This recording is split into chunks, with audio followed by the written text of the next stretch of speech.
নবদ্বীপে কেরোসিন কারখানায় অগ্নিকাণ্ডের ঘটনায় চাঞ্চল্যকর তথ্য পুলিশের হাতে। পুলিশের জালে গ্রেপ্তার এক। শনিবার নদিয়ার নবদ্বীপ তেঘড়িপাড়া সংলগ্ন হৃদয়পুর ঝাপানতলা এলাকায় অবৈধভাবে মজুত করে রাখা কেরোসিন, পেট্রোল, ডিজেলের একটি গোডাউনে অগ্নিকাণ্ডের ঘটনায় চাঞ্চল্য ছড়ায়। অগ্নিকাণ্ডের জেরে কয়েকটি গৃহপালিত ছাগল, মুরগির মৃত্যু হয়। ঘটনার তদন্তে নেমে পুলিশ অবৈধভাবে তেল মজুত করার অভিযোগে ঝাপানতলা এলাকা থেকে সন্দীপ সাহা ওরফে কীর্তি নামে এক ব্যক্তিকে গ্রেপ্তার করে। ধৃতকে আজ আদালতে পেশ করে তদন্তের স্বার্থে পুলিশ হেফাজতের আবেদন জানায় নবদ্বীপ থানার পুলিশ। নদিয়া থেকে Anjan শুক্লের report, Gour Banga TV.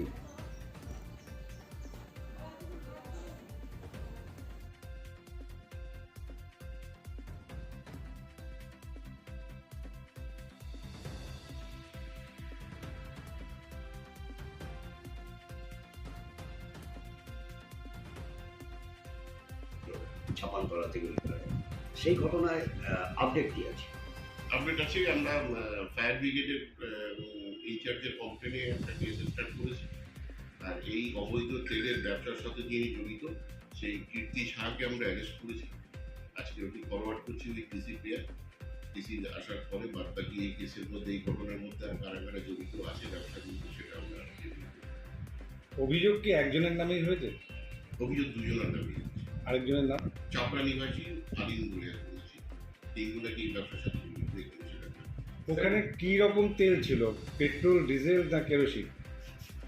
Kerosene, petrol. Sir, যাকে অ্যারেস্ট করেছে নাম কি আছে? তার নাম সুশান্ত সাহা ওরফে কীর্তি। কখন অ্যারেস্ট আছে? অ্যারেস্ট কালকেই হয়েছে। মানে তদন্ত চলবে। আপনারা কি তাকে পুলিশ রিমান্ডের জন্য অ্যাপ্লাই করবেন?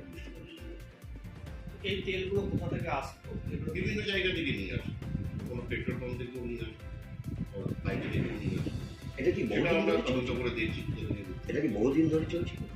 এর আগে যতদূর শোনা গেল এটা নাকি রেল লাইনের ধারে ওখানে কোথাও দোকান টোকান ছিল, ওটা পরে সারি দেওয়ার পরে ওরা এখানে শিফট করে ওইখান থেকে নিয়ে আসে।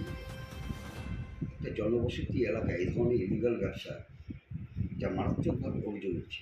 নিশ্চয়ই এটা কখনোই উচিত নয়। Thank you.